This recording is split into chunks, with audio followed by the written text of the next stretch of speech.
Vanakkam and welcome to Financial Freedom Tamil, Chapter 8, Company Analysis through Financial Analysis.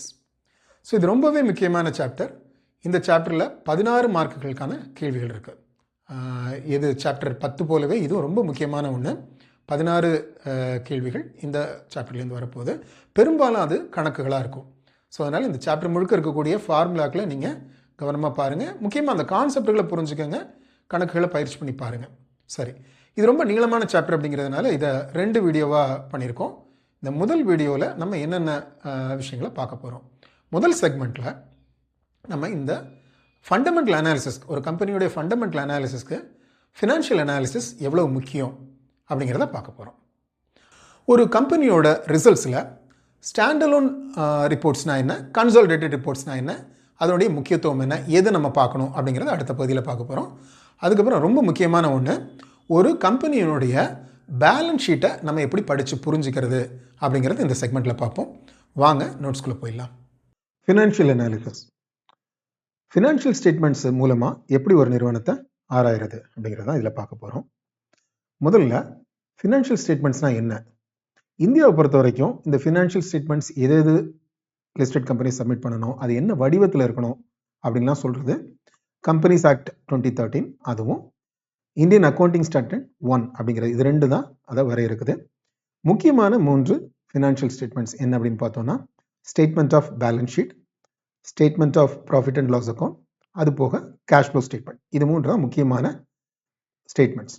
இது போக accounting standard 1 changes in the share holders equity, அந்த குறிப்பிட்ட கால இடைவெளியில் பங்குதாரர்களுடைய பங்குல எது எண்ணிக்கையில் அந்த விகிதத்தில் எதுவும் மாற்றம் இருக்கா அப்படிங்கிறதையும் பதிவு செய்ய சொல்லி சொல்கிறாங்க. இது போக இந்த ஃபினான்ஷியல் ஸ்டேட்மெண்ட்ஸுக்கு விளக்கமாக ஒரு டீட்டெயில்டு நோட்ஸ் இருக்கும், ஒன்னொன்னையும் விளக்கமாக சொல்கிறதுக்கு. அதே மாதிரி அவங்க என்ன மாதிரியான அக்கௌண்டிங் பாலிசி எடுத்திருக்கிறாங்க, எந்த மாதிரியான டிப்ரிசியேஷன் மெத்தட் அடாப்ட் பண்ணியிருக்காங்க அப்படின்லாம் விளக்கம் சொல்லக்கூடிய டீட்டெயில்டு நோட்ஸும் இருக்கும். இப்போ இதில் ஒவ்வொரு ஃபினான்ஷியல் ஸ்டேட்மெண்ட்டாக நம்ம டீட்டெயிலாக பார்க்கலாம். முதல்ல நம்ம பார்க்கக்கூடியது பேலன்ஸ் ஷீட். அதுக்கு முன்னாடி இந்த ஃபினான்ஷியல் ஸ்டேட்மெண்ட்ஸில் 2 வகைகள் இருக்கு, standalone financial statement and consolidated financial statement. இது என்ன அப்படின்னு புரிஞ்சுக்கிறதுக்கு வேற ஒன்று நம்ம அடிப்படையில் தெரிஞ்சுக்கணும். ஒரு நிறுவனம் ஒரு பெரிய நிறுவனமாக இருக்குது அப்படிங்கிற பட்சத்தில் அதுக்கு நிறைய துணை நிறுவனங்கள் இருக்கும், சப்சிடரிஸ் அப்படிங்கிற துணை நிறுவனங்கள் இருக்க முடியும். அப்போ அந்த துணை நிறுவனங்களுடைய ஃபினான்ஷியல்ஸும் இந்த தாய் நிறுவனம் பேரண்ட் ஆர்கனைசேஷனோட பேரண்ட் கம்பெனியோட ஃபினான்ஷியல் ஸ்டேட்மெண்ட்ல தொகுக்க முடியும். அதுதான் கன்சாலிடேட்டட் ஃபினான்ஷியல் ஸ்டேட்மெண்ட். அப்படி இல்லாமல் இந்த நிறுவனத்தினுடைய ஃபினான்ஷியல் ஸ்டேட்மெண்ட் மட்டுமே இருக்கக்கூடியது ஸ்டாண்டலோன் ஃபினான்ஷியல் ஸ்டேட்மெண்ட். ஸோ இப்போ பொதுவாக ரெண்டுமே இருக்கிற பட்சத்தில் கன்சாலிடேட்டட் ஃபினான்ஷியல் ஸ்டேட்மெண்ட்டை பார்க்கறது தான் சரியான ஒன்று. பொதுவாக செபி என்ன வரையறை சொல்லியிருக்கிறாங்க அப்படின்னா, ஆண்டுக்கு ஒரு முறை கட்டாயமாக அவங்க கன்சாலிடேட்டட் ஸ்டேட்மெண்ட் கொடுத்தாகணும். அந்த நிறுவனத்துக்கு துணை நிறுவனங்கள் இருக்கிற பட்சத்தில் ஆண்டுக்கு ஒரு முறை கண்டிப்பாக அவங்க கன்சாலிடேட்டட் ஸ்டேட்மெண்ட் கொடுத்தாகணும். காலாண்டுக்கு ஒரு முறை ஸ்டாண்டலோன் ஸ்டேட்மெண்ட்ஸ் கொடுத்தா போதும், ஸ்டாண்டலோன் ஃபினான்ஷியல்ஸ் கொடுத்தா போதும் அப்படிங்கிறது செபியினுடைய வரைமுறை. ஆனால் பொதுவாக இப்போ எல்லா நிறுவனங்களுமே ஒவ்வொரு காலாண்டுக்குமே ஸ்டாண்டலோனும் கொடுத்துட்றாங்க, கன்சாலிடேட்டடும் கொடுத்துட்றாங்க.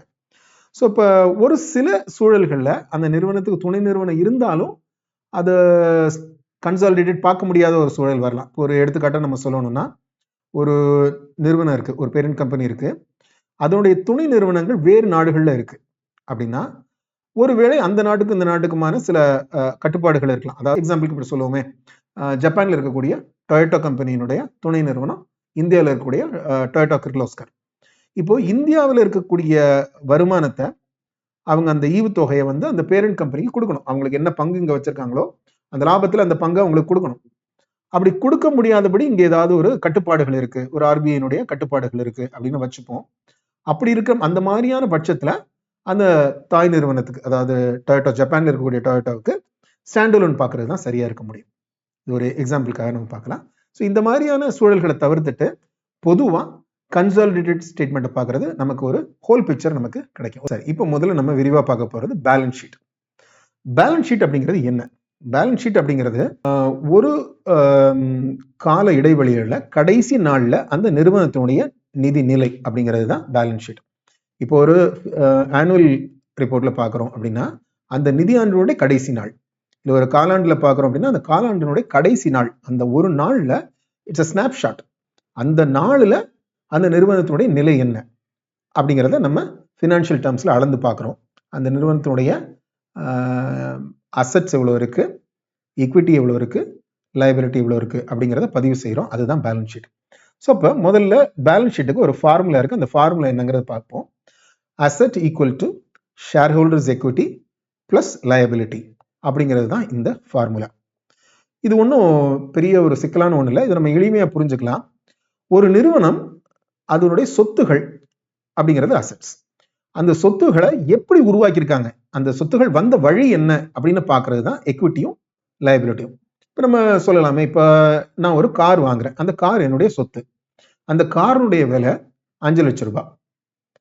அந்த கார் வாங்குறதுக்கு 2 லட்ச ரூபாய் நான் என் கையிலேருந்து போட்டிருக்கிறேன். 3 லட்ச ரூபாய் வங்கியில் கடன் வாங்கி போட்டிருக்கிறேன். ஸோ இப்போ 5 லட்ச ரூபாய் ஈக்குவல் டு 2 லட்ச ரூபாய் பிளஸ் 3 லட்ச ரூபாய். இதுதான் இந்த பேலன்ஸ் ஷீட்டோடைய ஃபார்முலா. 5 லட்ச ரூபாங்கிறது அசட், 2 லட்ச ரூபாய் நான் கையிலேருந்து போட்ட பங்கு தொகை, அப்புறம் 3 லட்ச ரூபாங்கிறது நான் கடன் வாங்கி போட்ட லயபிலிட்டி.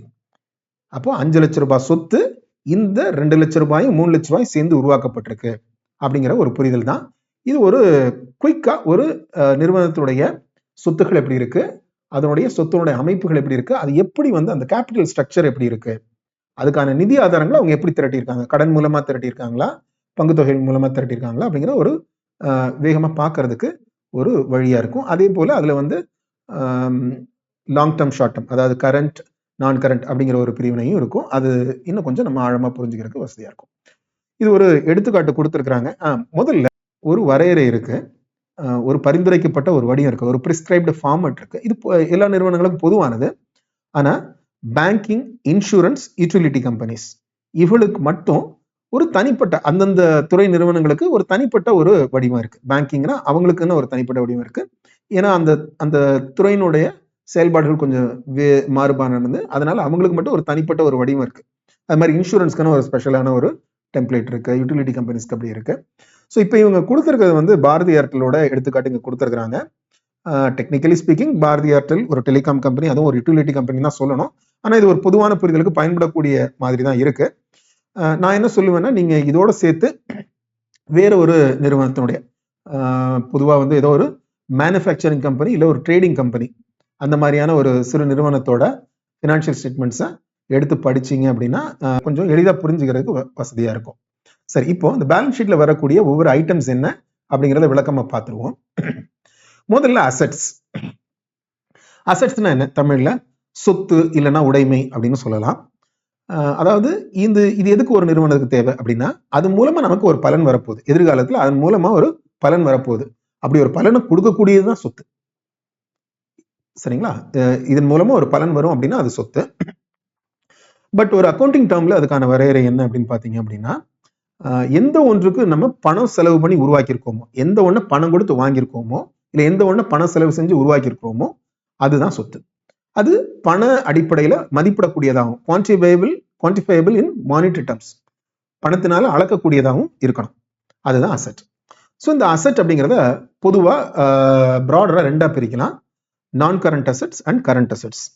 இப்போ முதல்ல கரண்ட் அசட்ஸ்னா என்னன்னு பார்த்துருவோம். கரண்ட் அசட் அப்படின்னா ஒரு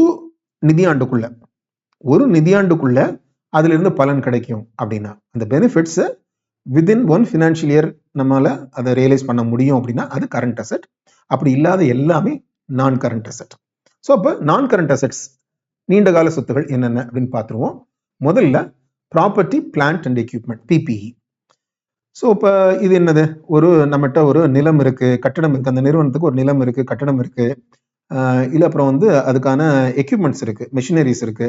இது எல்லாமே இந்த தலைப்பின் கீழே வரும்.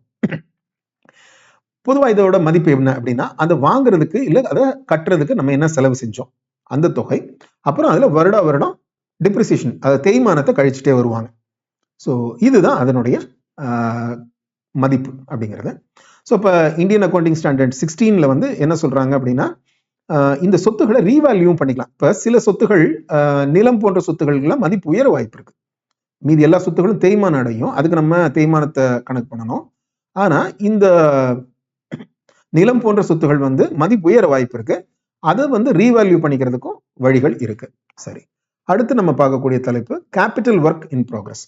கேபிட்டல் ஒர்க் இன் ப்ராக்ரஸ்னா என்ன? அதுவும் வந்து நம்ம ஏற்கனவே பார்த்த பிபிஇ தான், ப்ராப்பர்ட்டி பிளான்ட் அண்ட் எக்யூப்மெண்ட் தான்.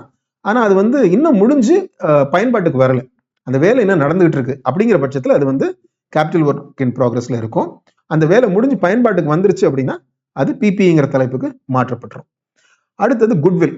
இப்போ நம்ம ஏற்கனவே நம்ம பார்க்க வேண்டிய ஒன்று, அசெட் அப்படிங்கிற எந்த பணம் கொடுத்து வாங்கின ஒண்ணுக்கு தான் நம்ம அசெட் அப்படிங்கிற சொல்ல போறோம். செல்ஃப் ஜெனரேட்டட் அசெட்ஸ், அதாவது தானா கம்பெனியுடைய செயல்பாட்டின் மூலமா தானா உருவாகக்கூடிய அசெட்ஸை வந்து நம்ம இதில் கணக்கில் எடுக்க முடியாது அப்படிங்கிறது தான். அப்போ குட்வில் அப்படிங்கிறது என்ன அப்படின்னா, குட்வில்ங்கிறது ஒரு கம்பெனியினுடைய நற்பெயர். ஸோ அதுக்கு ஒரு மதிப்பு இருக்க முடியுமா அப்படின்னா, ஆமா, கண்டிப்பா இருக்க முடியும். ஆனா அது எப்ப தெரியும் அப்படிங்கிறத பார்க்கணும். அது எப்ப தெரியும்னா, இந்த நிறுவனத்தை வேற ஒரு நிறுவனம் வாங்குதுன்னு வைப்போமே, அப்பந்தான் இந்த குட்வில்லோட வேல்யூ நமக்கு என்னங்கிறது தெரிய வரும். அது எப்படி நமக்கு தெரிய வரும்? இந்த நிறுவனத்தினுடைய நெட் அசெட் வேல்யூ இருக்கு, நிகர சொத்து மதிப்பு, அதாவது அசெட் மைனஸ் லயபிலிட்டி, அதுதான் நெட் அசெட், அதனுடைய ஃபேர் வேல்யூ. அந்த ஃபேர் வேல்யூக்கு மேல ஒரு தொகையை கொடுத்து இந்த நிறுவனத்தை ஒருத்தங்க வாங்குறாங்க. இந்த நெட் அசெட் வேல்யூ 1000 கோடி ரூபாய், ஆனா 1500 கோடி ரூபாய்க்கு அந்த நிறுவனத்தை வாங்குறாங்க. ஃபேர் வேல்யூக்கு மேல வாங்குறாங்கன்னா அந்த வேறுபாடு அதுதான் குட்வில். ஏன்? இந்த நிறுவனத்தோட சொத்து 1000 கோடி தான், நிகர சொத்து அதனுடைய ஃபேர் வேல்யூ அவ்வளவுதான். ஏன் கூடுதலா ஒரு 500 ரூபாய் கொடுக்குறீங்கன்னா, அந்த கம்பெனிக்கு ஒரு குட்வில் இருக்கு அப்படிங்கிறதுனால கூடுதலா 500 கோடி ரூபாய் கொடுக்குறேன் அப்படின்னு, அதுதான் குட்வில். இந்த குட்வில்ங்கிறது இன்டான்ஜிபிள் அசெட் அப்படிங்கிற ஹெட்டிங்க்கு கீழே asset side of the balance sheet இருக்கும். அப்புறம் ஒருவேளை எதிர்காலத்தில் இந்த குட்வில்லினுடைய மதிப்பு குறையுது அப்படின்னா அது வந்து இம்பேர்மெண்ட் அப்படின்னு சொல்லுவாங்க. அந்த மதிப்பு எவ்வளவு குறையுதோ அதை வந்து இம்பேர்மெண்ட் அப்படிங்கிறது சொல்லுவாங்க. அதை வந்து அதையும் அவங்க கணக்கில் எடுத்துக்கணும்.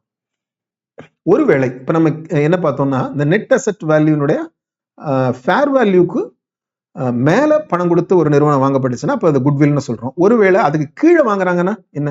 இந்த சொத்துக்களுடைய ஃபேர் வேல்யூ ஒன்று இருக்கு, நெட் அசெட்னுடைய ஃபேர் வேல்யூ உள்ள இருக்கு, ஆனா அதோட குறைவான தொகைக்கு அந்த நிறுவனத்தை வாங்குறாங்க அப்படின்னா அந்த வித்தியாசம் வந்து கேபிட்டல் ரிசர்வ்ஸ், அதாவது எக்விட்டி கீழே கேபிட்டல் ரிசர்வ்ஸ் அப்படிங்கிற ஒரு இடத்துல போய் உட்காரும். சரி, அடுத்தது இன்டான்ஜிபிள் அசெட்ஸ். இன்டான்ஜிபிள்னா தொட்டுணர முடியாத சொத்துகள். ஸோ இதெல்லாம் இது மாதிரி இருக்க முடியும். ஒரு காப்பிரைட்டு, பேட்டன்ட், பிராண்ட் நேமு, இது எல்லாமே இன்டான்ஜிபிள் அசெட்ஸ். பட் இதில் நீங்கள் கவனமாக பார்க்கணும், விலை கொடுத்து வாங்கின ஒன்று தான் நம்ம இதை அசெட்னு சொல்லி நம்ம பேலன்ஸ் ஷீட்டில் கொண்டு வர முடியும். செல்ஃப் ஜென்ரேட்டட், இப்போ இந்த நம்ம ஏற்கனவே பேசின பிராண்ட் வேல்யூ அதெல்லாம் செல்ஃப் ஜென்ரேட்டடாக இருந்ததுன்னா அது கிடையாது. அதே இது நீங்கள் ஒரு நிறுவனத்தை வாங்கும்போது இல்லை அந்த ஒரு பிராண்ட் நேமை மட்டும் ஒருத்தங்கிட்டே வாங்குறீங்க, விலை கொடுத்து வாங்கியிருக்கீங்கன்னா அதை நீங்கள் வந்து இந்த இன்டான்ஜிபிள் அசெட்டுக்கு கீழே நீங்கள் கொண்டு வந்துக்கலாம். ஒரு சின்ன ஒரு விளக்கம் என்னன்னா, நீங்கள் செல்ஃப் ஜென்ரேட்டட் அப்படிங்கன்னா நீங்கள் ஒரு சாஃப்ட்வேர் கம்பெனிக்குள்ளே உருவாக்கியிருக்கீங்க அப்படின்னா அதுக்கு நீங்கள் எவ்வளவு செலவு செஞ்சுருக்கீங்கிற தனியாக அக்கௌண்ட் பண்ணியிருந்தீங்கன்னா அதையுமே நீங்கள் ஒரு இன்டான்ஜிபிள் அசெட்டாக நீங்கள் கிளாஸிஃபை பண்ணிக்க முடியும். இப்போ இதெல்லாம் வந்து இதனுடைய மதிப்பு வந்து தேய்மானம் அடையும். எப்படி வந்து டான்ஜிபிள் அசெட்ஸுக்கு டிப்ரிசியேஷன் இருக்கோ அது மாதிரி இன்டான்ஜிபிள் அசெட்ஸுக்கு அமார்டைசேஷன், அதனோட மதிப்பும் தேய்வடையும். அந்த அமார்டைசேஷன் போக என்ன மதிப்பு இருக்கோ அதுதான் அந்த தலைப்பின் கீழே இருக்க முடியும். சரி, இதே போல இன்டான்ஜிபிள் அசெட்ஸ் அண்டர் டெவலப்மெண்ட், இது நம்ம எப்படி பிபிஇக்கு வந்து கேபிட்டல் ஒர்க் இன் ப்ராக்ரஸ் பார்த்தோமா, அதுக்கு இது ஈக்குவலண்ட். ஸோ இன்டான்ஜிபிள் அசெட்ஸ் வந்து இன்னும் இப்போ தான் அந்த ப்ராசஸ்ல இருக்கு, இன்னும் பயன்பாட்டுக்கு வரல அப்படிங்கும்போது இந்த இதில் இருக்கும். பயன்பாட்டுக்கு வந்த பிறகு இன்டான்ஜிபிள் அசெட்டுங்கிற ஹெட்டிங்க்கு போயிடும். அப்புறம் investments in joint venture and associates. இப்போ இந்த நிறுவனம் வேறொரு நிறுவனத்தில் முதலீடு செய்ய முடியும். அந்த முதலீட்டை எப்படி அளப்பாங்க அப்படின்னா எக்விட்டி மெத்தட்ல அளப்பாங்க. அதாவது அந்த எந்த நிறுவனத்தில் முதலீடு செஞ்சிருக்கோ அந்த நிறுவனத்தினுடைய எத்தனை பங்குகள் இவங்கள்ட்ட இருக்கு, அந்த பங்குனுடைய ஃபேர் வேல்யூ எவ்வளவு, ஸோ அதை ரெண்டையும் பெருக்குனாங்க அப்படின்னா இந்த மதிப்பு கிடைச்சிரும். அதுதான் இங்க இந்த தலைப்பின் கீழே அதை பதிவு செஞ்சிருப்பாங்க. இதுல ஒருவேளை அந்த குட்வில் இருக்கு, அதாவது இந்த ஃபேர் வேல்யூக்கு மேல கொடுத்து வாங்குறாங்க அப்படின்னா அந்த குட்வில்லும் இதுல கணக்கில் எடுத்துக்கொள்ளப்படும். அப்புறம் சப்சிக்வெண்டா அதுல இம்பேர்மெண்ட் ஏதாவது இருக்கு, அதாவது அந்த மதிப்பு குறையுது அப்படின்னா அதையும் இதுல கணக்கில் எடுத்துப்பாங்க. நான் கரண்ட் ஃபினான்ஷியல் அசெட்ஸ், அதாவது நீண்ட கால அடிப்படையில் இந்த நிதியாண்டை தாண்டி பலன் தரக்கூடிய ஃபினான்ஷியல் அசெட்ஸ், அதாவது ஒரு இன்வெஸ்ட்மெண்ட்டா இருக்கலாம், லோனா இருக்கலாம், அட்வான்ஸ், இந்த மாதிரியான விஷயங்களை நான் கரண்ட் ஃபினான்ஷியல் அசெட் அப்படிங்கிற ஒரு தலைப்பின் கீழே வரும். சரி, கரண்ட் அசெட்ஸ், அதாவது இந்த நிதியாண்டிக்குள்ளேயே பலனளிக்கக்கூடிய சொத்து வகைகள். அது என்னென்னவா இருக்கலாம்? இன்வென்ட்ரி, முக்கியமா இன்வென்ட்ரிங்கிறது என்ன? ஒரு நான் ஒரு உற்பத்தி நிறுவனம் அப்படின்னா, நான் உற்பத்தி செய்யறதுக்காக வாங்கியிருக்கக்கூடிய ரா மெட்டீரியல்ஸ், அப்புறம் இந்த உற்பத்தி நடந்துகிட்டு இருக்கு, இன்னும் வந்து இறுதியான உற்பத்தி பொருள் வரல, ஒர்க் இன் ப்ராக்ரஸ் அது. அப்புறம் உற்பத்தி பொருள் முடிஞ்சிருச்சு, உற்பத்தி பண்ணி முடிச்சாச்சு, ஆனா அது வந்து இன்னும் விற்காம என்னோட வேர்ஹவுஸ்ல இருக்கு. இது எல்லாமே சேர்ந்தது தான் இன்வென்ட்ரி. இப்போ இதோட மதிப்பை நம்ம எப்படி எடுக்கணும் அப்படின்னா 2 விதமா பார்க்கணும். ஒன்று வந்து காஸ்ட், இதை வாங்குறதுக்கு எனக்கு எவ்வளவு செலவு செஞ்சேன், இல்லை இதை உற்பத்தி செய்யறதுக்கு எவ்வளவு செலவு செஞ்சேன், இது ஒரு மதிப்பு. அப்புறம் இதோட சந்தை மதிப்பு என்ன, இது ரெண்டையும் பார்த்து இதுல எது குறைவானதோ அதை நம்ம எடுத்துக்கணும். சரி, அப்புறமா கரண்ட் ஃபினான்ஷியல் அசெட்ஸ், அதாவது இந்த நிதியாண்டுக்குள்ளேயே பலன் தரக்கூடிய ஃபினான்ஷியல் அசெட்ஸ். அது என்னென்ன? கேஷ் அண்ட் கேஷ் ஈக்குவலன்ஸ், அதாவது கையில் இருக்கக்கூடிய பணமா இருக்கலாம், எளிதில் பணமாக்கக்கூடிய ஒரு பேங்க் டெபாசிட், இந்த மாதிரியானதாக இருக்கலாம். மேற் சொன்ன வகையில வராத மீதி எல்லா பேங்க் பேலன்ஸும் பேங்க் பேலன்ஸுங்கிற ஹெட் கீழே வரும். அப்புறம் ரிசீவபிள்ஸ், அதாவது இப்போ நம்ம வந்து நம்மளோட வாடிக்கையாளர்களுக்கு பொருள் கொடுத்துருப்போம், அவங்க இன்னும் பணம் தர வேண்டி இருக்கு. ஸோ அந்த எல்லாமே ரிசீவபிள்ஸ். ஆனால் அதில் ஒரு சின்ன ஒன்று, இப்போ வந்து இது வர்றதுக்கு கண்டிப்பாக வந்துடும் அப்படிங்கிறத மட்டும்தான் நம்ம இதில் கணக்கில் எடுத்துக்கிறோம். வர்றது சந்தேகம் அப்படிங்கிறத நம்ம இதில் சேர்த்துக்க கூடாது. அப்புறம் இன்வெஸ்ட்மெண்ட்ஸ், இப்போ இந்த ஒரு ஆண்டுக்குள்ள பலன் தரக்கூடிய ஒரு சின்ன ஷார்ட் டேர்ம் இன்வெஸ்ட்மெண்ட்ஸ் ஏதோ ஒன்று பண்ணியிருக்கோம் அப்படின்னா அதையும் ஃபேர் மார்க்கெட் வேல்யூல நம்ம எடுத்துக்கிறோம். இதில் வரக்கூடிய இதில் அல்லாத வேறு எல்லாத்தையும் நம்ம அதர்ஸ் அப்படிங்கிற ஹெட்டிங்ல கொண்டு போயிடுறோம். அப்புறம் அதர் கரண்ட் அசெட்ஸ். ஸோ வேறு எந்தெந்த அசெட்ஸ் எல்லாம் அடுத்த வரக்கூடிய நிதியாண்டுக்குள்ள நமக்கு பலன் தரக்கூடியதோ அது எல்லாத்தையும் இதுக்குள்ள கொண்டு போகலாம். சரி, இப்போ நம்ம பேலன்ஸ் ஷீட்ல முக்கியமான அசெட் அப்படிங்கிற ஒரு தலைப்பை முழுக்க பார்த்து முடிச்சிட்டோம். இப்போ அடுத்த முக்கிய தலைப்பு அப்படிங்கிறது எக்விட்டி. ஏன்னா நம்ம ஏற்கனவே அந்த ஃபார்முலாவை பார்த்துருக்கோம், assets equal to share holders equity plus liability. சரி, எக்விட்டிங்கிறது என்னது? இது பங்குதாரர்களுடைய முதலீட்டு பணம். சரி, இதுதான் வந்து இந்த பங்குதாரர்களுக்கு உரிமை உள்ள பகுதி இந்த பேலன்ஸ் ஷீட்ல. இது வந்து முழுக்க பங்குதாரர்களுக்கு உரிமை உள்ள பகுதி. சரிங்களா? ஸோ இது அதே ஃபார்முலா படி பார்த்தோம்னா என்னது? அசெட்ஸ் மைனஸ் லயபிலிட்டி, அதுதான் ஈக்விட்டி. ஸோ இதுல என்னென்ன விஷயங்கள் இதுல வரும் அப்படிங்கிறத நம்ம பார்ப்போம். முதல்ல வரக்கூடியது ஷேர் கேபிட்டல். ஷேர் கேபிட்டல்னா அந்த நிறுவனத்தை உருவாக்கும் போது எந்த அளவு பணம் உள்ள போச்சோ அதை முகமதிப்புல உள்ள பகுதியை மட்டும் இந்த ஷேர் கேபிட்டல், எவ்வளவு முதலீடு உள்ள இருக்கு, எத்தனை பங்குகள்னு எப்படி வச்சுப்போம், எத்தனை பங்குகள் இருக்கு, அந்த பங்குகள் முகமதிப்பால பெருக்கணும் அப்படின்னா அதுதான் வரக்கூடியதுதான் ஷேர் கேபிட்டல். அப்ப ஷேர் பிரீமியம்னா என்ன அப்படின்னா, பின்னால முதலீடு செய்யறவங்க அந்த முகமதிப்புக்கு அவங்களால பங்குகளை வாங்கியிருக்க முடியாது, அந்த முகமதிப்புக்கு மேல ஒரு தொகையை கொடுத்து வாங்கியிருப்பாங்க. அந்த பார் வேல்யூக்கு மேல அவங்க என்ன கொடுத்து வாங்கினாங்களோ, ஃபேஸ் வேல்யூக்கு மேல அவங்க என்ன கொடுத்து வாங்கினாங்களோ அதுதான் ஷேர் பிரீமியம். இது நீங்க செகண்டரி மார்க்கெட்ல வாங்குறது இல்ல, நீங்க நேரடியா கம்பெனி வெளியிடும் போது ஒரு ஐபிஓவோ இல்ல எஃபிஓவோ அந்த மாதிரியான கம்பெனியிலேருந்து நேரடியா வாங்கும் போது அந்த பங்குடைய முகமதிப்புக்கு மேல என்ன விலை கொடுத்து வாங்கினீங்களோ அந்த வேறுபாடு தான் இந்த ஷேர் பிரீமியம் அப்படிங்கிறது கீழே வரும். அப்புறம் ரீடைன்ட் ஏர்னிங், இப்ப நிறுவனம் லாபம் சம்பாதிச்சிருக்கு, அந்த லாபத்தை அவங்க இன்னும் பிரிச்சு கொடுக்கல அப்படின்னா அதுதான் ரீடைன்ட் ஏர்னிங், அது அந்த தலைப்பில் கீழே வரும். ஜெனரல் ரிசர்வ், இப்போ இந்த ரீடைன்ட் ஏர்னிங்லேயே ஒரு சின்ன ஒரு சப்செக்ட் தான் இது. ஒரு குறிப்பிட்ட வேலைக்காக இதை ஒதுக்கி வச்சிருக்காங்க, இந்த பணத்தை ஏதோ ஒரு குறிப்பிட்ட பர்பஸ்க்காக ஒதுக்கி வச்சிருக்காங்கன்னா அது ஜெனரல் ரிசர்வ் அப்படிங்கிறது வரும். Capital reserve and revaluation reserve, இது நம்ம ஏற்கனவே பேசணும் இல்லைங்களா? இப்போ வந்து சில அசெட்ஸ் இருக்கு, அந்த அசெட்ஸை நம்ம ரீவேல்யூ பண்றோம், அதனுடைய மதிப்பு உயருதுன்னு வச்சுப்போமே, அதெல்லாம் அந்த எவ்வளவு உயர்ந்ததோ இல்ல இதாச்சோ அது வந்து இந்த தலைப்பு கீழே வரும். மைனாரிட்டி இன்ட்ரெஸ்ட் ஆர் நான் கண்ட்ரோலிங் இன்ட்ரெஸ்ட், இது என்னன்னா ஒரு நிறுவனம் வந்து வேறொரு நிறுவனத்துல முதலீடு செஞ்சிருக்கு, ஆனா அதுல வந்து இவங்க கண்ட்ரோலிங் ஸ்டேக்ஸ், அதாவது வந்து 50% மேல இருந்ததுன்னா தான் கண்ட்ரோலிங் இன்ட்ரெஸ்ட், 50% கீழே இருக்கு அப்படின்னா அது வந்து மைனாரிட்டி இன்ட்ரெஸ்ட் அப்படின்னு சொல்லலாம், நான் கண்ட்ரோலிங் இன்ட்ரெஸ்ட் அப்படின்னு சொல்லலாம். அதனுடைய மதிப்பு என்ன அப்படிங்கிறது இது வரும். இது வந்து இந்த கன்சாலிடேட்டட் ஃபினான்ஷியல் ஸ்டேட்மெண்ட்ல தான் இது வரும், ஸ்டாண்ட் அலோன்ல வராது. கன்சாலிடேட்டட் இதுல இவங்க என்னென்ன நிறுவனங்கள்ல இந்த மாதிரி மைனாரிட்டி இன்ட்ரெஸ்ட் வச்சிருக்கிறாங்களோ அதனுடைய மதிப்புலாம் இதுக்குள்ள வரும். சரி, அடுத்து நம்ம பார்க்கக்கூடிய தலைப்பு லயபிலிட்டிஸ். லயபிலிட்டிஸ்ல நம்ம ஏற்கனவே அசெட்ஸ்ல பார்த்த மாதிரியே தான் கரண்ட் அண்ட் நான் கரண்ட் அப்படிங்கிறது இருக்கு. கரண்ட் லயபிலிட்டிஸ்னா இந்த வரக்கூடிய ஆண்டுகள் நடப்பாண்டுக்குள்ள இருக்கக்கூடிய நம்ம லயபிலிட்டிஸ். நான் கரண்ட்னா அதை தாண்டி இருக்கக்கூடியது. ஸோ லயபிலிட்டிங்கிறது தமிழ்ல வந்து நம்ம எப்படி பார்க்கலாம் அப்படின்னா ஒரு பொறுப்பு இல்லை கடப்பாடுன்னு பார்க்கலாம். கடன் நேரடியாக சொல்லிட முடியாது, கடன் மட்டுமே இல்லை லயபிலிட்டி, கடனும் லயபிலிட்டி தான். ஆனால் கடன் மட்டுமே இல்லை. ஸோ அப்போ அது வந்து இது ஒரு பொறுப்பு, ஒரு ரெஸ்பான்சிபிலிட்டி, இல்லை ஒரு கடப்பாடு அப்படிங்கிறத சொல்லலாம். இதை நான் இவங்களுக்கு செய்ய வேண்டிய பொறுப்பு எனக்கு இருக்கு அப்படிங்கிறத லைபிலிட்டி அப்படிங்கிறத சொல்லலாம். ஸோ முதல்ல இப்போ நான் கரண்ட் லைபிலிட்டி பார்த்தோம்னா லாங் டேர்ம் டெட். இது ஓராண்டுக்கு மேலே நம்ம திருப்பி செலுத்த வேண்டிய ஒரு கடன். இப்போ இதில் வந்து ஒரு கரண்ட் காம்பனண்ட் இருக்கும். இப்போ லாங் டேர்ம் டெட் தான், ஆனால் அதுக்கு நான் இந்த ஆண்டு செலுத்த வேண்டிய வட்டி இருக்கும் இல்லைங்களா, அது வந்து கரண்ட் லைபிலிட்டிக்குள்ள போயிடும். இந்த மீதி போர்ஷன் மட்டும்தான் நான் கரண்ட் லைபிலிட்டியில் இருக்கும். ஸோ இது எக்ஸாம்பிள் கொடுத்துருக்குறாங்க. இந்த ஏற்கனவே நம்ம பார்த்துட்டு இருக்கக்கூடிய ஃபினான்ஷியல் ஸ்டேட்மெண்ட்டுக்கான அந்த பேலன்ஸ் ஷீட்லேருந்து எடுத்த பகுதி, பாரோயிங்க்கு மட்டுமான ஒரு பகுதி. அப்புறம் லீஸ் லயபிலிட்டி. இந்த லீஸ் லயபிலிட்டி அப்படிங்கிறது என்னன்னா, ஒரு நிறுவனம் அதனுடைய கடைகளுக்காகவோ இல்லை ஆப்ரேட் பண்ணக்கூடிய இதுகளுக்காகவோ இல்லை ஒரு எக்யூப்மெண்ட்டுக்காகவோ ஒரு நீண்ட கால வாடகை இல்லை குத்தகை இந்த மாதிரியான ஒரு அரேஞ்ச்மெண்ட் வச்சிருக்காங்க அப்படின்னா, அது வந்து ஒரு ஆண்டுக்கு மேலே போக முடியும். அப்படின்னா அந்த மொத்த காலத்துக்கும் இவங்க ஒரு 10 ஆண்டுக்கு ஒரு குத்தகைக்கு எடுத்துருக்காங்கன்னா, அந்த இல்லை 10 ஆண்டுகளுக்கு வாடகை ஒப்பந்தம் ஒன்று போட்டிருக்கிறாங்க. அதை இவங்க இன்னும் மொத்தமாக கொடுத்து முடிக்கல.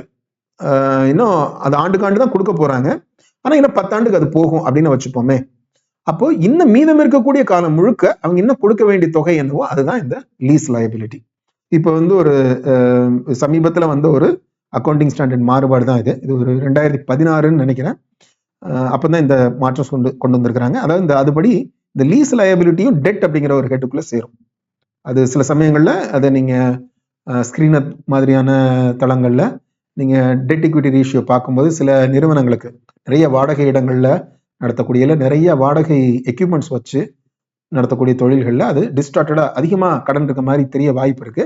அப்ப நீங்க டீடைல்டா ஃபினான்ஷியல் ஸ்டேட்மெண்ட்ல போய் பார்த்தீங்கன்னா லீஸ் லயபிலிட்டியா இருக்க வாய்ப்பு இருக்கு. அப்படின்னா அதை ஒதுக்கி வச்சுட்டு கூட மிச்ச கடன்கள் எப்படி இருக்குங்கிறத நீங்க மதிப்பிட்டு பார்க்கலாம். Derivative instruments. ஒரு டெரிவேட்டிவ் இன்ஸ்ட்ருமெண்ட்ஸ்ல இந்த நிறுவனம் பொசிஷன் எடுத்து வச்சிருக்காங்க, ஏதோ ஹெட்ஜிங் பர்பஸ்க்காகவோ எதுக்காக எடுத்து வச்சிருக்காங்க அப்படின்னா, இன்னைக்கு சந்தையில் இருக்கக்கூடிய நிலவரம், அதாவது மார்க் டு மார்க்கெட் பேசிஸ்ல, அதனால இந்த பொசிஷன்ல வரக்கூடிய லாபமோ நட்டமோ அது இதுல வரும். அதுல அதனால ஒரு நட்டமோ ஏதோ வர மாதிரி இருக்குன்னா அது இந்த லயபிலிட்டிஸ்குள்ள வரும்.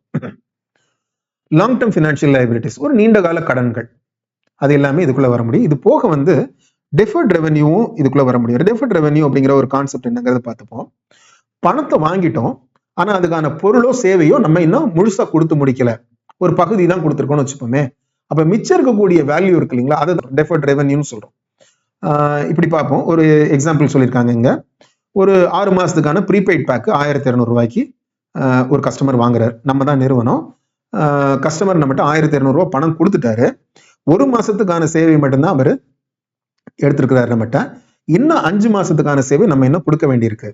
அப்ப அந்த நிலைமையில இருக்கிறோம் அப்படின்னா அதுல அதாவது மொத்த பணமும் வந்துருச்சு, 1200 ரூபாய் பணமும் வந்துருச்சு. ஆனா நம்ம எவ்வளவு சேவை கொடுத்துருக்கோமோ 200 ரூபாய்க்கான சேவை தான் இதுவரைக்கும் கொடுத்துருக்கோம், அதுதான் ரெவென்யூ. இன்னும் நம்ம கொடுக்க வேண்டிய சேவை 1000 ரூபாய் இருக்கு, அது டெஃபர்ட் ரெவென்யூ. ஸோ இதுதான் இந்த டெஃபர்ட் ரெவென்யூவோட வரையறை. இதுவும் ஒரு லயபிலிட்டி.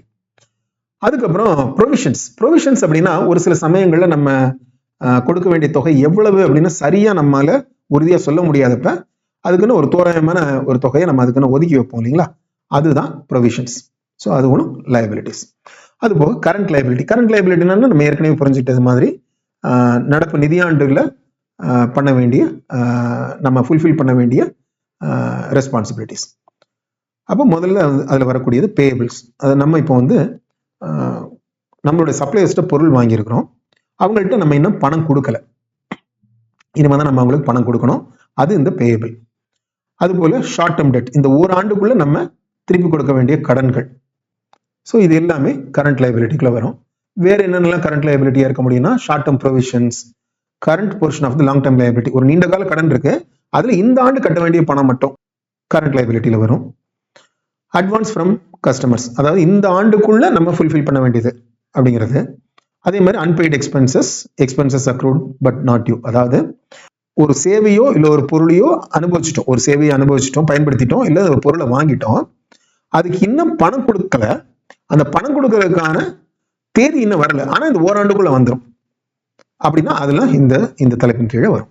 சரி, இப்போ நம்ம ஒரு பேலன்ஸ் ஷீட்ல என்னென்ன விஷயங்கள்லாம் இருக்கும் அப்படிங்கிறத பார்த்துட்டோம். இதை மட்டும் பார்த்தாலே ஒரு பேலன்ஸ் ஷீட்டை புரிஞ்சுக்க முடியுமா அப்படின்னா, ஏன்னா இதுல வந்து பேலன்ஸ் ஷீட்டுக்குன்னு ஒரு பரிந்துரைக்கப்பட்ட ஒரு வடிவம் இருக்கு, அதுல நமக்கு தேவையான எல்லா தரவுகளும் ஏற்கனவே அதே நமக்கு தேவையான வடிவத்திலே இருக்கும்னு சொல்ல முடியாது. சில நமக்கு தேவையான தரவுகளை சில கணக்கீடுகள் பண்ணி எடுத்துக்கிற மாதிரி இருக்கும். அதுதான் இந்த பேலன்ஸ் ஷீட் மேட்ரிக்ஸ் அப்படிங்கிறதுல நம்ம பார்க்க போறோம். முக்கியம் நம்ம இதில் பார்க்க வேண்டியது இந்த டோட்டல் டெட் அப்படிங்கிறது. இப்போ லைபிலிட்டிஸ் அப்படிங்கிறது எல்லாமே கடன் கிடையாது. அதுல கடன் லைபிலிட்டிஸ்ல பெரும்பாலும் கடன் அப்படிங்கிறது ஒரு முக்கியமான ஒரு பகுதி. அப்ப எதெல்லாம் கடன் அப்படிங்கிறத நம்ம லைபிலிட்டிஸ்ல எடுத்து அதை நம்ம மொத்தமா சேர்த்து பார்க்கணும். இப்போ இது ஒரு எடுத்துக்காட்டு கொடுத்துருக்காங்க. எதெல்லாம் அந்த டெட்ல சேர்க்குதுன்னா secured loans, unsecured loans, non convertible bonds, convertible debentures, financial lease application, deferred payment application, short term borrowing, இதெல்லாம் சேர்ந்தது தான் டோட்டல் டெட். ஸோ இது நமக்கு எது தேவை, அந்த நிறுவனத்துக்கு எவ்வளவு கடன் இருக்கு அப்படிங்கிறது பார்க்கறது. அந்த நிறுவனம் அதே மாதிரி அந்த நிறுவனத்தினுடைய கடன் அதனுடைய எக்விட்டி போல எவ்வளவு இருக்கு அப்படின்னு பார்க்கறதுல நம்ம அந்த நிறுவனத்துடைய ஃபினான்ஷியல் ஹெல்த்தை அளவிடுறதுக்கான ஒரு கருவியா இருக்க முடியும். அடுத்து நம்ம தெரிஞ்சுக்க வேண்டியது ஒர்க்கிங் கேபிட்டல். ஒர்க்கிங் கேபிட்டல்னா என்ன அப்படின்னா அந்த நிறுவனத்தினுடைய அன்றாட செயல்பாடுகள் டே டு டே ஆபரேஷனுக்கு தேவைப்படக்கூடிய பணம் தான் ஒர்க்கிங் கேபிட்டல். இது ரொம்ப ஒரு எளிமையான ஒரு ஃபார்முலா அப்படிங்கிறது வந்து current assets minus current liabilities. கரண்ட் அசெட்ல இருந்து கரண்ட் லைபிலிட்டிஸ் கழிச்சிட்டோம்னா வரக்கூடியது தான் ஒர்க்கிங் கேபிட்டல். இது வந்து ஒரு பொதுவான ஒரு ஃபார்முலா. இதுக்கு அடுத்தது வந்து கோர் ஒர்க்கிங் கேபிட்டல். இது ஒர்க்கிங் கேபிட்டல்ங்கிறது ஒரு குயிக்கா உங்களுக்கு வந்து ஒரு பிக்சர் கொடுத்துரும். ஆனா இது வந்து முழுக்க முழுக்க ஆபரேஷனுக்காக மட்டுமே உள்ளது அப்படின்னு சொல்லிட முடியாது. ஏன் அப்படின்னா இப்போ கரண்ட் அசெட் அப்படின்னு சொல்லும்போது அதுல சில ஃபினான்ஷியல் எலிமெண்ட்ஸ் இருக்கும், கரண்ட் ஃபினான்ஷியல் எலிமெண்ட்ஸ் இருக்கும். அதே மாதிரி கரண்ட் லைபிலிட்டின்னு பார்க்கும்போது அதுல சில ஃபினான்ஷியல் எலிமெண்ட்ஸ் இருக்கும். அது வந்து இப்போ நேரடி ஆபரேஷனுக்கு தொடர்பு இல்லாது, நேரடியா ஆபரேஷனுக்கு தேவைப்படக்கூடிய ஒரு பகுதின்னு சொல்ல முடியாது. ஸோ அதனால அதை எடுத்துட்டு நம்ம பார்க்கக்கூடியதான் கோர் ஒர்க்கிங் கேபிட்டல். வெறுமனே ஆபரேஷன்ஸ்க்கு மட்டுமே தேவைப்படக்கூடிய பணம் அப்படின்னு பார்க்கக்கூடியதான் கோர் ஒர்க்கிங் கேபிட்டல். அதோடைய ஃபார்முலா என்னன்னா ட்ரேட் ரிசீவபிள், ட்ரேட் பேயபிள் ரெண்டுக்குமான வித்தியாசத்தை இன்வென்ட்ரியோட கூட்டணும் அப்படின்னா அதுதான் கோர் ஒர்க்கிங் கேபிட்டல். ஃபார்முலாவா சொல்லணும்னா inventory plus trade receivables minus trade payables, இதுதான் கோர் ஒர்க்கிங் கேபிட்டல். ஸோ இதுக்கு ஒரு எக்ஸாம்பிளும் கொடுத்துருக்காங்க. இதுதான் பேலன்ஸ் ஷீட்டினுடைய புரிதல். இந்த செக்மெண்ட்ல ஒரு கம்பெனியினுடைய ப்ராஃபிட் அண்ட் லாஸ் ஸ்டேட்மெண்ட்டை எப்படி நம்ம படித்து புரிஞ்சுக்கிறது அப்படிங்கிறத பார்க்க போகிறோம். அது போக இந்த ப்ராஃபிட் அண்ட் லாஸ் ஸ்டேட்மெண்ட்லேருந்து வேரியஸ் மெட்ரிக்ஸை நம்ம எப்படி உருவாக்குறது, அதன் மூலமாக அந்த கம்பெனியை அதோடைய பெர்ஃபார்மன்ஸை எப்படி அளவிடுறது அப்படிங்கிறத பார்க்க போகிறோம். வாங்க நோட்ஸுக்குள்ளே போகலாம். Statement of profit and loss account அல்லது இன்கம் ஸ்டேட்மெண்ட், சுருக்கமாக நம்ம P&L அப்படிங்கிறத சொல்லுவோம்.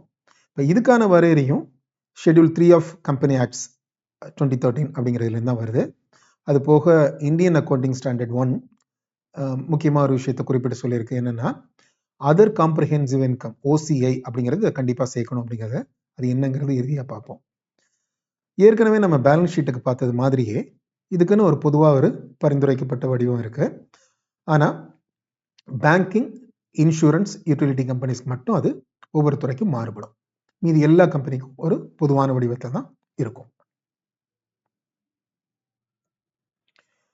இப்போ இந்த P&L ஸ்டேட்மெண்ட்ங்கிறது என்ன, அது என்ன பண்ணுது, அதனுடைய பர்பஸ் என்ன அப்படின்னா குறிப்பிட்ட கால இடைவெளியில ஒரு நிதியாண்டு அப்படின்னா அந்த ஆண்டுல, இல்லை காலாண்டுன்னா அந்த காலாண்டுல, அந்த தொடக்கத்திலேருந்து இறுதிக்குள்ள அந்த நிறுவனத்தினுடைய நிதி செயல்பாடுகள் எப்படி இருக்கு, ஃபினான்ஷியல் பெர்ஃபார்மன்ஸ் எப்படி இருக்கு.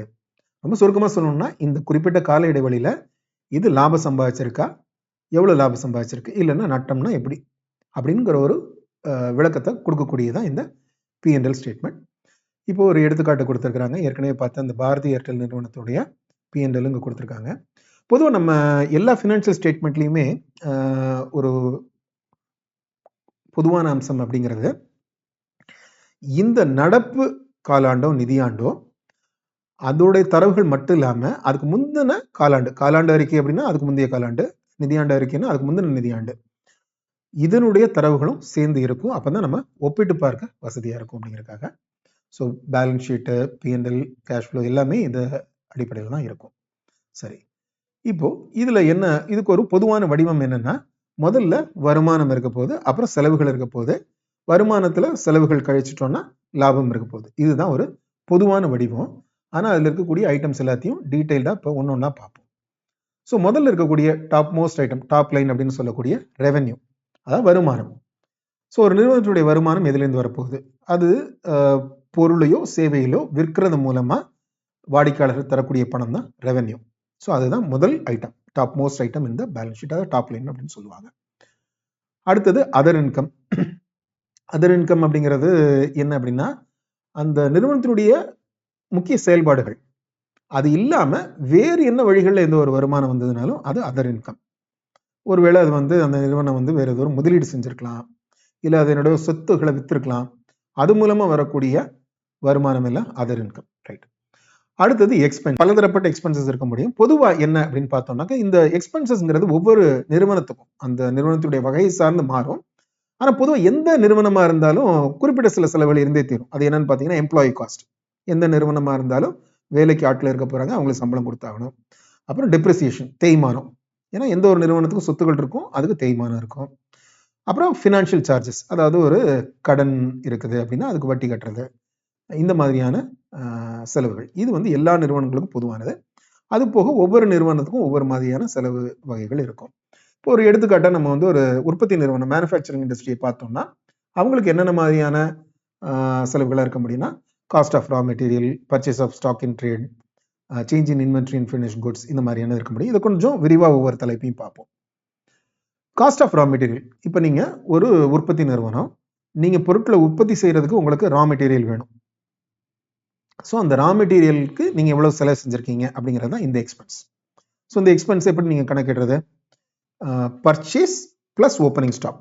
எவ்வளோ பொருட்கள் வாங்கியிருக்கிறீங்க, அப்புறம் ஓப்பனிங் ஸ்டாக் எவ்வளோ இருந்து அந்த தொடக்க காலத்தில், இந்த ரிப்போர்ட்டிங் பீரியடினோட தொடக்க காலத்தில் எவ்வளவு ஓப்பனிங் ஸ்டாக் இருந்தது, அப்புறம் இந்த ரிப்போர்ட்டிங் பீரியடோட முடிவில் எவ்வளவு க்ளோசிங் ஸ்டாக் இருந்தது. Purchase plus operating stock minus closing stock. இதுதான் இந்த ரா மெட்டீரியலுக்கு அப்ளை பண்ணோம்னா இதுதான் எவ்வளவு ரா மெட்டீரியல் நீங்கள் உற்பத்திக்கு பயன்படுத்திருக்கீங்க அப்படிங்கிறது தெரியும். அந்த மதிப்பு தான் இந்த எக்ஸ்பென்ஸ். சரிங்களா? அடுத்தது purchase of stock in trade.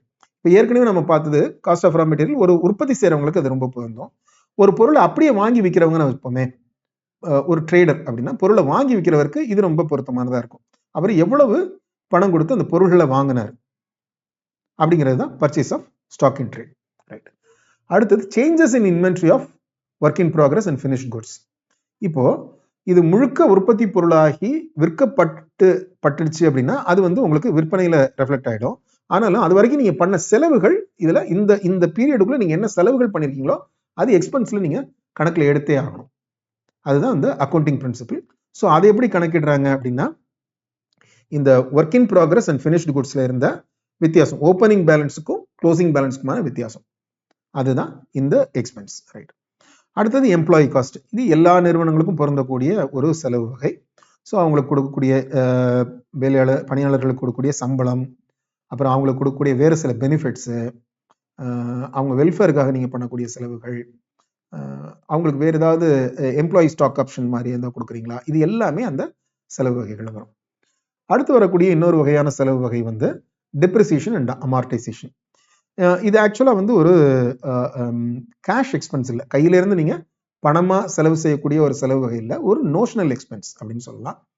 இது என்ன அப்படின்னா, எந்த ஒரு பொருளுக்கும் அது நாள்பட அதன் பயன்பாட்டுக்கு ஏற்ப அதுக்கு ஒரு தேய்மானம் இருக்கும், அதனுடைய மதிப்பு குறைவுபடும், நாளாக நாளாக குறைவுபடும். அதுதான் டெப்ரிசியேஷன். அந்த டெப்ரிசியேஷனை எப்படி கணக்கிடுறது அப்படிங்கிறது பலவிதமான வழிமுறைகள் இருக்கு. அதை வந்து நீங்கள் எந்த மாதிரியாக அந்த அசட்டை என்ன விதமாக நீங்கள் பயன்படுத்துறீங்க அப்படிங்கிறத பொறுத்து பலவிதமான கணக்கீட்டு முறைகள் இருக்கு. அது வந்து இந்தியன் அக்கௌண்டிங் ஸ்டாண்டர்ட் 16 அதை டிஃபைன் பண்ணுறாங்க. ஸோ இப்போ ஒரு கேப் ஆப்ரேட்டர், அவருக்கு வந்து அது தொழிலுக்கான கருவியே வந்து அந்த கார் தான் அப்படிங்கும்போது அவர் எப்படி அதை டிப்ரிஷியேட் பண்ணுவாருன்னா, அதனுடைய டிராவல் டிஸ்டன்ஸ் எவ்வளவு, அது அந்த கார் வந்து எவ்வளவு டிஸ்டன்ஸ் டிராவல் பண்ணியிருக்குங்கிறத வச்சு அவர் அதை டிப்ரிஷியேட் பண்ணுவார். ஏன்னா அவங்களுக்கு வந்து நிறைய வண்டி ஓடும் இல்லைங்க, குறைந்த காலத்தில் நிறைய ஓடிடும், அதை வச்சு அவர் தேய்மானத்தை கணக்கு பண்ணுவார். இல்லை வேற ஒரு நிறுவனம் ஒரு கார் வச்சிருக்கு, அவங்களுக்கு வந்து இந்த கார் தான் தொழில் கருவிங்கிறது இல்லை, அந்த காரும் ஒரு சொத்தாக இருக்கு அவங்க அந்த நிறுவனத்தில் அப்படின்னா அவங்க வந்து எத்தனை ஆண்டு காலம், ஒரு வருஷத்துக்கு இவ்வளவு தேய்மானம் அப்படிங்கிறத கணக்கிடுவாங்க. இதுக்கெல்லாம் தெளிவான வரையறைகள் இந்தியன் அக்கௌண்டிங் ஸ்டாண்டர்ட் 16 இருக்கு. ரைட். அமார்டைசேஷன் ஒன்றுமே இல்லை, டெப்ரிசியேஷனுங்கிற அதே கான்செப்ட் தான். இன்டான்ஜிபிள் அசெட்ஸ், அது தொட்டுணர முடியாத சொத்துகளுக்கு அதனுடைய மதிப்பு குறைவதை கால ஓட்டத்தில் மதிப்பு குறையிறது தான் அமார்டைசேஷன் அப்படின்னு சொல்கிறாங்க. அடுத்து ஃபினான்ஷியல் காஸ்ட். இப்போ நம்ம வந்து ஒரு கடன் வாங்கியிருக்கோம், அதுக்கு வட்டி கட்டணும். இல்லை நம்ம வந்து ஒரு செக்யூரிட்டி இஷ்யூ பண்ணியிருக்கோம், ஒரு பாண்ட் இல்லை டிபெஞ்சர் இஷ்யூ பண்ணியிருக்கோம், அதுக்கு பண்ண செலவை பகுதி பகுதியாக ஒரு வருஷமாக அமார்டைஸ் பண்ணுவாங்க. இது எல்லாமே இந்த ஃபினான்ஷியல் காஸ்ட்ல வரப்போகுது. அதர் எக்ஸ்பென்சஸ், ஒரு குறிப்பிட்ட சொல்ல முடியாத, இப்போ மேற்கண்ட வகைகளில் மாதிரி ஒரு குறிப்பிட்ட சொல்ல முடியாத, அவ்வளவு முக்கியத்துவம் இல்லாத சிறு சிறு செலவுகள் எல்லாத்தையும் மொத்தமாக சேர்த்து இதர செலவுகள் அப்படிங்கிற வகையினத்தில் வச்சிருவாங்க. Income from equity accounted entities. So இது என்னன்னா, ஏற்கனவே நம்ம பார்த்துருக்கோம். இப்போ இந்த நிறுவனம் வேறு ஒரு நிறுவனத்தில் பங்கு முதலீடு செய்திருக்கு. அந்த நிறுவனத்தில் ஒரு குறிப்பிடத்தக்க அளவு பங்கு இவங்க வச்சிருக்கிறாங்க அப்படின்னா அதன் மூலமா வந்த வருமானம், அது இதுல ஒரு வருமானமா இருக்க முடியும். அது போக எக்ஸப்ஷனல் ஐட்டம்ஸ் ஆர் நான் ரெக்கரிங் ஐட்டம்ஸ், வழக்கமான செயல்பாடுகள் மூலமா வராம திடீர்னு ஒரு தடவையில வரக்கூடிய ஒரு செலவுகள். எந்த மாதிரி அப்படின்னாக்கா, ஒரு இயற்கை பேரழிவு ஒன்று இருக்கு, இல்லை ஏதோ ஒரு முக்கியமான ஒரு ரெகுலேட்டரி சேஞ்ச், ஏதோ ஒரு இந்த வருஷத்துக்கு மட்டும் ஏதோ ஒரு ஃபைனோ இல்லை ஒரு டாக்ஸோ வந்துருச்சு. ஸோ இந்த மாதிரியான எக்ஸப்ஷனல் ஐட்டம்ஸ் தான் இந்த ஹெடிங்கில் வரக்கூடிய எக்ஸ்பென்ஸ். அடுத்து டாக்ஸுங்கிறது ஒரு முக்கியமான ஒரு செலவு வகை. இது கரண்ட் டேக்ஸ், இப்போ இந்த ஆண்டுக்கு நம்ம கட்ட வேண்டிய ஒரு tax. MAT, minimum alternate tax, இது ஏற்கனவே ஒரு இடத்துல பார்த்துருக்கோம். மேட் அப்படிங்கிறது என்ன அப்படின்னா, இப்போ உங்களுக்கு நிறைய டாக்ஸ் பெனிஃபிட்ஸ் இருக்கு அப்படின்னா, அப்போ அதனால உங்களுடைய டாக்ஸ் குறைவாக தான் இருக்கும்.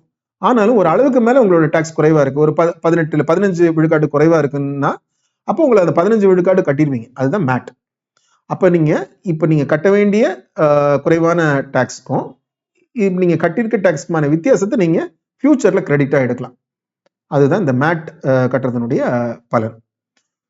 ஸோ இது வந்து ஆக்சுவலா வந்து இது நம்ம ஒரு அட்வான்ஸ் டாக்ஸ் அப்படிங்கிற ஒரு அர்த்தத்துல பார்த்தோம்னா இது ஒரு சொத்து அப்படிங்கிற வகையில பேலன்ஸ் ஷீட்ல தான் காட்டணும். ஆனா ஒருவேளை இதனுடைய பலனை ஃபியூச்சர்ல எடுக்க முடியாம போகும், கிரெடிட் எடுக்க முடியாம போகும் அப்படின்னா இது வந்து ஒரு செலவா வந்து முடியும். அதே மாதிரி டெஃபர்ட் டாக்ஸ் அப்படிங்கிறது இதுவுமே நம்ம கையிலேருந்து பண்ணக்கூடிய ஒரு செலவு இல்லை, கட்டக்கூடிய ஒன்று இல்லை. டெஃபர்ட் டாக்ஸ்னா ஒரு முன்னாள்ல அப்புறமா கட்டக்கூடியதா இருந்த ஒரு டாக்ஸ். அது இப்போ அந்த பாஸ்ட்ல இருக்கக்கூடிய இது ஒரு அக்கௌண்டிங் அட்ஜஸ்ட்மெண்ட்டுக்காக பண்ணக்கூடிய ஒரு ஒரு செலவு கணக்குல எழுதக்கூடிய ஒரு செலவு தான், கையிலிருந்து கொடுக்கக்கூடிய ஒரு செலவு இல்லை. ப்ராஃபிட் அலோகேட்டட் டு நான் கண்ட்ரோலிங் இன்ட்ரெஸ்ட், அதாவது இந்த நிறுவனத்துல ஒருத்தர் மைனாரிட்டி ஸ்டேக் ஹோல்டர் இருக்கிறார். இந்த நிறுவனத்துல ஒரு ஸ்ட்ராட்டஜிக் இன்வெஸ்டர் இன்வெஸ்ட் பண்ணியிருக்காரு. ஆனா அவருடைய முதலீடு 50 விழுக்காடு குறைவா இருக்கு அப்படின்னாலும் அவருக்கு இந்த லாபத்துல பங்கு இருக்கு. ஸோ இந்த பங்கை கொடுக்கறது அது ஒரு செலவு வகை, அதுதான் profit allocated to minority interest. சரியா கடைசியில வந்து earning per share. Earning per share அப்படிங்கிறது என்னன்னா, நிகர லாபம், நம்ம டாக்ஸ் எல்லாம் கட்டி முடிச்ச பிறகு வரக்கூடிய நிகர லாபம், அதை மொத்தமா இருக்கக்கூடிய பங்குகளுடைய எண்ணிக்கைனால, total number of outstanding shares, அதனால வகுத்துட்டோம் அப்படின்னா கிடைக்கக்கூடியதான் இபிஎஸ். இதை வந்து நம்ம ரெண்டு விதமா பார்க்கலாம். ஒன்று வந்து பேசிக் இபிஎஸ், இன்னொன்று வந்து டைல்யூட்டட் இபிஎஸ். பேசிக் இபிஎஸ்னா என்ன? நெட் ப்ராஃபிட் வந்துருச்சு, அந்த நெட் ப்ராஃபிட்டை இன்னைக்கு இருக்கக்கூடிய மொத்த அவுட்ஸ்டாண்டிங் ஷேர்ஸ்னால வகுத்துட்டோம்னா பேசிக் இபிஎஸ். டைல்யூட்டட் இபிஎஸ்னா என்ன அப்படின்னாக்க, இப்போ நியர் ஃபியூச்சர்ல புதுசா என்ன பங்குகள் உருவாக போகுது அப்படிங்கிறதையும் பார்க்கணும். இப்போ அது வந்து முழு பணம் கொடுத்து வராமல், அதாவது இலவசமா கொடுக்கப்படலாம், இல்லை ஒரு ஃபேர் வேல்யூவோட ரொம்ப குறைவான பணத்துக்கு கொடுக்கப்படலாம். சில எக்ஸாம்பிள்ஸ் பார்ப்போம். இப்போ வந்து ஒரு வாரண்ட் இருக்கு. இந்த வாரண்ட்டுங்கிற டெஃபினிஷனை நம்ம 2வது சாப்டர்லயோ 3வது சாப்டர்லயோ கூட பார்த்துருந்தோம். வாரண்ட் அப்படின்னா பின்னாள்ல இந்த பங்கை இந்த விலைக்கு வாங்கிக்கிறேன்னு ஒருத்தர் வாங்கி வச்சுக்கிற உரிமை. அதுக்கு அந்த ஒரு பணத்தை கட்டியிருப்பாரு, ஒரு குறைவான தொகைக்கு அவர் வாங்கிக்கிறதா அப்படி இருந்ததுன்னா தான் அந்த வாரண்ட் அவர் செயல்படுத்துவார். ஸோ அப்போ அவர் வந்து இன்னைக்கு பங்குனுடைய ஃபேர் வேல்யூ என்னவோ அதோட குறைவான பணத்தை கொடுத்து தான் வாங்க போறாரு. அப்போ குறைவான பணம் தான் சிஸ்டம்குள்ள கம்பெனிக்குள்ள வரப்போகுது, ஆனா அவருக்கு ஷேர் போயிடும். அப்ப என்னன்னா ஷேருடைய எண்ணிக்கை அதிகமாகும் இல்லைங்களா? அப்ப என்ன ஆகும் அப்படின்னா அந்த இபிஎஸ் மதிப்பு டைல்யூட் ஆகும். ஸோ இப்போ வேற எந்தெந்த இடங்கள்லாம் இது நடக்க முடியும்? ESOPs, எம்ப்ளாயிஸ் கொடுக்கக்கூடிய ஸ்டாக் ஆப்ஷன்ஸ், இப்போ அதை அவங்க எக்ஸசைஸ் பண்றாங்க. அவங்களுக்கு கண்டிப்பா அது ஒரு குறைவான விலையில தான் கொடுக்கப்படும், அதை அவங்க எக்ஸசைஸ் பண்றாங்க அப்படிங்கிற பட்சத்துல. அதே மாதிரி கன்வெர்ட்டபிள் டிபெஞ்சர்ஸ் இருக்கு, அது கன்வெர்ட் ஆகுது அப்படிங்கிற பட்சத்துல இது எல்லாமே எதிர்காலத்துல ஷேருடைய எண்ணிக்கை அதிகரிக்கிறதுக்கான வாய்ப்புகள் உள்ள ஒன்று. அப்படி ஷேருடைய எண்ணிக்கை அதிகமாகும் போது என்ன ஆகும் அப்படின்னா இபிஎஸ் குறையும். நெட் ப்ராஃபிட் அதே தான், ஆனா நம்பர் ஆஃப் ஷேர்ஸ் அதிகமாகும் போது இபிஎஸ் குறையும். அதை நம்ம கணக்குல எடுத்துக்கிறது, அதுதான் டைலூட்டட் இபிஎஸ். இது போக அதர் காம்ப்ரிஹென்சிவ் இன்கம், இது நம்ம ஏற்கனவே பார்த்தோம். இந்தியன் அக்கௌண்டிங் ஸ்டாண்டர்ட்ஸ் 1 வந்து இதை கண்டிப்பா ப்ராஃபிட் அண்ட் லாஸ் அக்கௌண்ட்ல காட்டணும் அப்படிங்கிறத சொல்லியிருக்காங்க அப்படின்னு. இது என்ன அப்படின்னா, இது வந்து ஒரு நிறுவனத்தினுடைய செயல்பாடுகள் சம்பந்தப்படாத ஒண்ணு. ஸோ அதனால பாத்தீங்கன்னா ஒரு வழக்கமா இப்ப நம்ம காமிக்கிறோம் இல்லையா, செலவு வருமானம் மைனஸ் செலவு அப்படின்னு போட்டு கடைசியில லாபம் கொண்டு வரோம்ல, அப்படி இல்லாம இதை வந்து நேரடியாக கடைசியே கொண்டு வந்து சேர்த்துக்க முடியும். அப்போ இது என்ன வகையான வருமானம் அப்படின்னு பாத்தீங்கன்னா, சொத்துகள் அல்லது லயபிலிட்டிஸ், அதாவது பேலன்ஸ் ஷீட்ல இருக்கக்கூடிய சொத்து அல்லனா கடப்பாடு, அதுல இருக்கக்கூடிய வேல்யூல இருக்கக்கூடிய மாற்றங்கள். இப்போ ஒரு சொத்து இருக்கு, அந்த சொத்தினுடைய மதிப்பு உயர்ந்திருக்குன்னு வச்சுப்போமே, போன நிதியாண்டுக்கும் இந்த நிதியாண்டுக்கும் சொத்தினோட மதிப்பு உயர்ந்திருக்குன்னு வச்சுப்போமே, அந்த வேறுபாடை ஒரு வருமானமா இதுல நம்ம கணக்கில் எடுத்துக்கிறோம். இல்ல அதோடைய மதிப்பு குறைஞ்சிருக்குன்னு வச்சுப்போமே, அதை ஒரு எக்ஸ்பென்ஸா இதுல கணக்கு எடுத்துக்கிறோம். இந்த மாதிரியான விஷயங்களை நம்ம கடைசியில கொண்டு போய் சேர்க்கிறது, அந்த P&L கடைசியில கொண்டு வந்து சேர்க்கிறது தான் அதர் காம்ப்ரிஹென்சிவ் இன்கம். இது எதெல்லாம் இருக்க முடியும், எதனுடைய லாஸ் அண்ட் கெயின். இப்ப நீங்க பாத்தீங்கன்னா தெரியும், இதுல எல்லாமே பேலன்ஸ் ஷீட்ல இருக்கக்கூடிய ஐட்டங்கள் தான். அதுல வரக்கூடிய லாஸோ கெயினோ, அதனுடைய மதிப்புல வரக்கூடிய மாறுபாடுகள், அதனால இங்க வரக்கூடிய நமக்கு ஒரு எக்ஸப்ஷனல் இன்கம் அப்படிங்கிற மாதிரி தான் இதை comprehensive income, other comprehensive income அப்படிங்கிறத கொண்டு வரும். சரி, ரைட். இப்போ இதுல என்ன மெட்ரிக்ஸ், அதாவது இந்த ப்ராஃபிட் அண்ட் லாஸ் ஸ்டேட்மெண்ட்ல இருக்கக்கூடிய தரவுகளை வச்சு என்னென்ன மாதிரியான அளவீடுகளை நம்ம உருவாக்க முடியும், அதுல இருந்து எப்படி நம்ம முதலீட்டு முடிவுகளுக்கான அனாலிசிஸ் உருவாக்க முடியும்னு பார்க்க போறோம். இப்ப பெரும்பாலான கம்பெனிஸ்ல வந்து ஒரு மல்டி ஸ்டெப் P&L அக்கௌண்ட் தான் கொடுக்குறாங்க. Single step profit and loss account அப்படின்னா என்னன்னா, மொத்த வருமானம் மொத்த செலவினங்கள் கழிச்சுட்டு நேரடியா கடைசி ஒரு ப்ராஃபிட்டுக்குள்ள வந்துடுறது தான். இதுல நமக்கு போதுமான அளவுக்கு தரவுகள் கிடைக்காது. இது படிப்படியா மொத்த வருமானம் இருக்கு, அதுல இருந்து ஒவ்வொரு வகையான செலவினமா கழிச்சுக்கிட்டே வர்றாங்கன்னா அதுதான் மல்டி ஸ்டெப் ப்ராசஸ். அதுல நமக்கு இன்னும் கொஞ்சம் கூடுதலான விளக்கம் கிடைக்கும். அப்படி ஒரு மல்டி ஸ்டெப் ஸ்டேட்மெண்ட் இல்லை அப்படின்னா நம்ம அதை மாற்றி அதை மல்டி ஸ்டெப் ஸ்டேட்மெண்ட்டை உருவாக்கிக்கணும். அப்பதான் நமக்கு புரிதல்கள் நல்லா கிடைக்கும். இதுல இங்க ஏற்கனவே கொடுத்த எக்ஸாம்பிள் இருந்து இந்த மல்டி ஸ்டெப் எப்படி இருக்குங்கிறத காமிக்கிறாங்க பாருங்க. இது உங்களுக்கு ஒரு தெளிவாக ஒரு புரிதல் கிடைக்க முடியும். மொத்த ரெவன்யூ இருக்கு, அதுவுமே 2 பகுதியா இருக்கு, அதில் டோட்டல் ரெவன்யூ அச்சீவ் பண்றோம். அப்புறம் ஒவ்வொரு வகையான செலவினங்களா கழிச்சுக்கிட்டே வர்றோம். அப்போ ஒவ்வொரு வகையான ஒரு படிநிலை கிடைக்குது. அந்த அளவீடு நமக்கு கம்பேரிசனுக்கு பயன்படும். அது என்னங்கிறது நம்ம விரிவாக பார்ப்போம். சரி, இப்போ இதுல நம்ம ஏற்கனவே பார்த்த ஒண்ணு திரும்பி பார்த்தோம். இந்தியாவை பொறுத்த வரைக்கும் இந்த பினான்சியல் ஸ்டேட்மெண்ட்ஸ் எல்லாமே ஒரு ஜெனரல் பர்பஸ்க்காக தயாரிக்கப்படுது. வெளிநாடுகள்ல, வளர்ந்த நாடுகள்ல இந்த பினான்சியல் ஸ்டேட்மெண்ட்ஸ் இன்வெஸ்டர்ஸ் அப்படிங்கிற ஒருத்தங்களோட ஒரு பர்பஸ்க்காக மட்டும்தான், இன்வெஸ்டர்களோட பர்பஸ்க்காக மட்டும்தான் தயாரிக்கப்படுது. ஆனா இந்தியாவை பொறுத்த வரைக்கும் இந்த பினான்சியல் ஸ்டேட்மெண்ட்ஸ், இந்த அக்கௌண்டிங் ஸ்டாண்டர்ட்ஸ் படி இருக்கக்கூடிய பினான்சியல் ஸ்டேட்மெண்ட்ஸ் எல்லாருக்குமானது. Investors, shareholders, employees, government for taxation purpose, lenders, இப்போ பேங்க், இந்த மாதிரியான நாட்களுக்கு இவங்க எல்லாருக்கும் பயன்படக்கூடிய வகையில தான் இது ஒரு புது வடிவத்தில் இருக்கு. அதனால சில குறைபாடுகளும் இருக்கு. அது என்னங்கிறத பார்ப்போம். இப்போ இந்த பொதுவாக நம்ம இந்த ப்ராஃபிட் அண்ட் லாஸ் ஸ்டேட்மெண்ட்ல டைரக்ட் காஸ்ட்டை நம்ம தெளிவாக இதுல குறிப்பிடணும் அப்படிங்கிற ஒரு கட்டாயம் இல்லை. அதுல டைரக்ட் காஸ்ட்ல ஒரு குறிப்பிட்ட ஒரு பகுதி, அதாவது ரா மெட்டீரியல் காஸ்ட்டை தெளிவாக டிஸ்க்ளோஸ் பண்ணணும் அப்படிங்கிற ஒரு வரையறை இருக்கு. ஆனா அதர் டைரக்ட் காஸ்ட்டை குறிப்பிட்டாகணும், டிஸ்க்ளோஸ் பண்ணி ஆகணும் அப்படிங்கிற ஒரு கட்டாயம் இல்லை. அதனால பெரும்பாலான நிறுவனங்கள் அதை கொடுக்கறது இல்லை. ஸோ அதனால நம்ம இந்த கிராஸ் ப்ராஃபிட் அப்படிங்கிற ஒண்ணு நம்மளால நிர்ணயிக்க முடியறது இல்லை இந்தியாவில். ஸோ கிராஸ் ப்ராஃபிட்னா என்ன? இந்த பொருளை வித்து எனக்கு எவ்வளவு வருமானம் வந்தது, அந்த பொருளை உற்பத்தி செய்யறதுக்கான நேரடி செலவு என்ன இருக்கு, அந்த பொருளுக்கான ரா மெட்டீரியல் என்ன இருக்கு, அந்த பொருளை உற்பத்தி செய்யறதுக்கான செலவுகள் என்ன, நேரடி செலவுகள் என்ன ஆச்சு அப்படிங்கிறது டைரக்ட் காஸ்ட். இது ரெண்டு கழிச்சிட்டோம் அப்படின்னா தான் கிராஸ் ப்ராஃபிட். இதுல ரொம்ப எளிமையா புரிஞ்சுக்கணும்னா ஒரு ட்ரேடிங் பிசினஸ்ல பார்ப்போமே, என்ன விலைக்கு நான் பொருளை வாங்கினேன், என்ன விலைக்கு வித்த, இது ரெண்டுக்குமான வேறுபாடு தான் கிராஸ் ப்ராஃபிட். அப்புறம் இதுக்கு மேல ஓவர் ஹெட்ஸ் இருக்கு, அது அப்படியே நிறுவனத்தோட லாபம் கிடையாது. கிராஸ் ப்ராஃபிட்ங்கிறது அப்படியே நிறுவனத்தோட லாபம் கிடையாது. அதுக்கப்புறம் ஓவர் ஹெட்ஸ் இருக்கு, அதெல்லாம் கழிச்சாதான் உங்களுக்கு நெட் ப்ராஃபிட் வரும். பட் இந்த கிராஸ் ப்ராஃபிட்டை நம்மளால கண்டுபிடிக்கிறது நம்மளோட அக்கௌண்டிங் ஸ்டாண்டர்ட் படி உள்ள P&L ஸ்டேட்மெண்ட்ல சிரமம். ஏன் அப்படின்னா டைரக்ட் காஸ்ட் நமக்கு தெரியறது இல்லை, அதர் தென் த ரா மெட்டீரியல் காஸ்ட். ஸோ அதனால அதை நம்மளால பெரும்பாலும் பார்க்க முடியறது இல்லை. ரைட். அப்ப அதுக்கு அடுத்த படிநிலை என்ன அப்படின்னு பாத்தீங்கன்னா எபிட்டா அப்படின்னு சொல்லக்கூடிய earnings before interest, tax, depreciation and amortisation. இப்ப நீங்க சரியா பாத்தீங்கன்னா இதை நம்ம ஓரளவுக்கு இது ஒரு ஆப்ரேட்டிங் ப்ராஃபிட்னு சொல்ல முடியும். அதாவது அந்த நிறுவனத்தினுடைய செயல்பாடுகள் முடிஞ்ச அந்த செயல்பாட்டுக்கான செலவுகளை கழிச்ச உடனே வரக்கூடிய லாபம் இது. ஏன்னா இதுல இன்னும் கழிக்காம இருக்கிற விஷயங்கள் பாருங்க, இன்ட்ரெஸ்ட் அது வந்து அந்த நிறுவனத்தினுடைய கேபிட்டல் ஸ்ட்ரக்சர் சம்பந்தப்பட்டது.